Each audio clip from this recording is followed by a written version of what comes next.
Okay, he's a Birragubba man from Theodore, Queensland. He's been involved around since the Tent Embassy days in Canberra in 1972, and has served as a chairperson in the New South Wales Aboriginal Land Council. He's been the CEO of 98.9 FM for 15 years, and we're so lucky to have him speak with us today. Please welcome Tiga Bayles.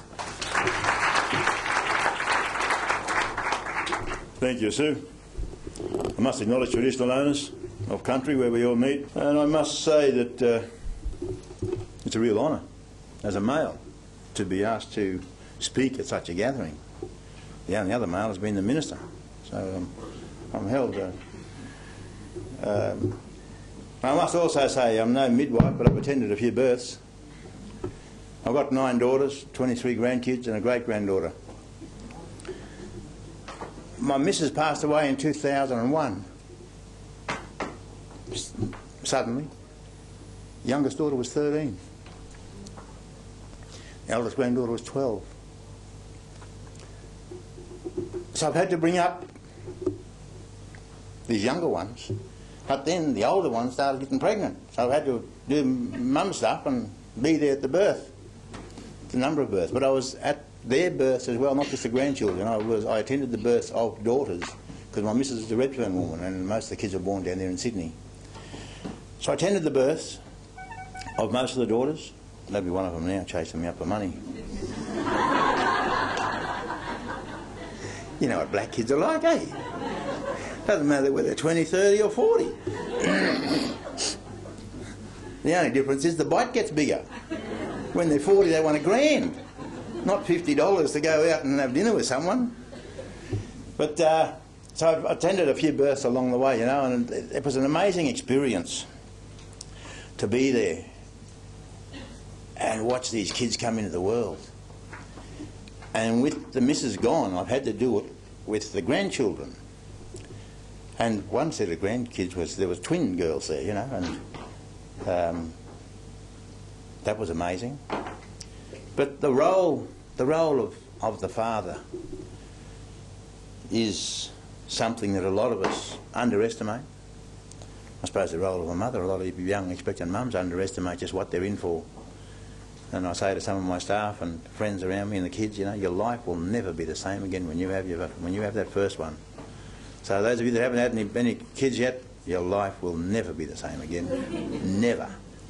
In a good way too. You know, you might miss a bit of sleep and have a few late nights and teething and what have you. Sorry, I should have. Yeah, see, I haven't answered the text, so it's ringing me now.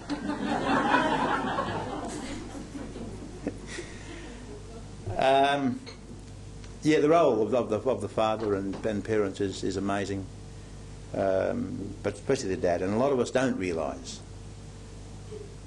and don't take the opportunity. We miss the opportunity. Unless you're like me and you have 8 or 9 daughters, you know, you sort of catch up by the 7th one or the 8th one. Just about when it's all finished, you sort of get to understand a bit. But no, I was there for the first birth down there in Sydney, one of those hospitals. But my journey through it all was recognised in about 2004 or 5. I was Queensland's Father of the Year. And that was a bit of a surprise. I wasn't expecting that sort of thing. Because along the way, these kids bring home their friends, and well, I brought up my granddaughter as a daughter. I've got 8 daughters, but I say 9 because the eldest granddaughter, who's 23 and got her own 14-month-old, didn't need to be looked after. The mother needed to be freed up because she was 15. So me and the missus says, well, you go on and continue being a teenager. We'll take the baby, because our youngest was only 1.5. So it wasn't no big deal to bring up 2 in nappies, let alone just 1. So I brought up a granddaughter and then put a helping hand in with her daughter. She come to live with me when she's had the baby, so got the little one was running around there in the house with us until a few months back. And it's well, it was a beautiful thing to have grandchildren, and then to have a great-granddaughter come along, and beautiful little black-faced, fat thing that she is, you know, just lovely. But that was a fantastic video, wasn't it? That was amazing. From Utopia. They're a very strong community in Utopia. And those of you that are in town, I'm talking to Rosie Cunnoth Monks. That was a young Cunnoth there. I'm talking to the old auntie Rosie tomorrow on Let's Talk. I do a talk show each morning, so just a little plug. I'm talking to Rosie from Utopia. But they're a very strong community. They're one of two only communities in the Northern Territory that never signed over their country. One of two. That tells you how strong they are. Everybody else signed a lease over, but not Utopia, and not the one there at Uluru in the shadow of the rock. What is his name? Murajulu. That's it, yeah. There were some really bad experiences in hospitals that I observed while being in there with my daughters and my wife. I mean, my eldest daughter's 40, and some real bad experiences, mainly because first up they see blacks. So there's a bit of a thing goes on in some of them fellas' minds straight up. You start to get sort of treated a bit different, or even the woman pushing the water trolley and bringing the morning tea and that, they'll walk straight past her because there's always a big mob of blacks around the bed and that, and they're not too sure about how to go about coming in and serving you up. But not only just that, there was some real... I still say today, and it might shock some of you, it might surprise some of you, those of you that know me will say, well, yeah, that's him, big mouth, he'll say anything. I believe the health system is one of the most racist institutions we've got. The education system is another one. And you can name any one of those big institutions. They're the most racist places that you could be. And they're a hell of a place, a hell of experience. To be in there where there's that lack of cultural knowledge and cultural understanding.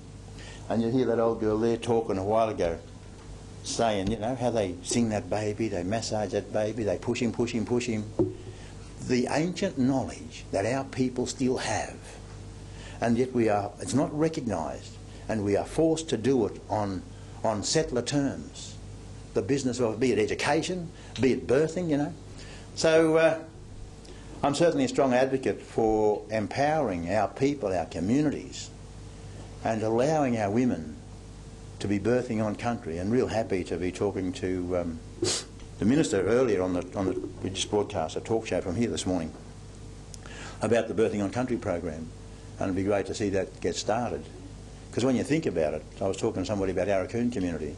Them mob in Arakoon, they've been delivering their own babies, they've been there since the first sun rose and shone. A lot of those families in Arakoon, most of that mob. So they know, they got it, they understand, they know. They don't need white intervention in a lot of cases. But then there's a safety issue that's got to be taken into account. But our mob have got the ancient knowledge, and I think there's so much to be learnt in this particular case, land management case, all kind of case, how to be human. But even though I just turned 60, there's still a big role to play with the grandchildren and the great-grandchildren that come along, and even with the daughters. And that's important, to have that support network, that family network around you. For a mother to be taken away at 36 weeks, Cape York is the same, I believe. 36 weeks, you're gone off to a foreign place, in a room somewhere or a hostel or something, you know, worrying about your kids back home, worrying about that old fella going to be treating them right and feeding them right, or if they run around starving. Putting pressure, more pressure. It should be a time of where it's a bit more laid back and you're getting ready for the birthing and stuff like that, one would think. So, you know, pardon me, there's a lot to be learnt, and I think we as First Nations people are always keen to talk and to teach, always keen. But not very often are we invited to the table where it might make a difference, where policies might be developed from the outcome of discussions with our mob. So I can just sort of say to you people that are working in the industry, you know, keep up the great work that you're doing. It's such an important job. Our young ones are so important to us, as same importance as our old ones, our elders. The flip side of that coin is our young ones. They're so important to us. And we need to be able to understand more about health issues, more about our own bodies, and how we can have the best nutrients with these little ones to give them the best chance in life.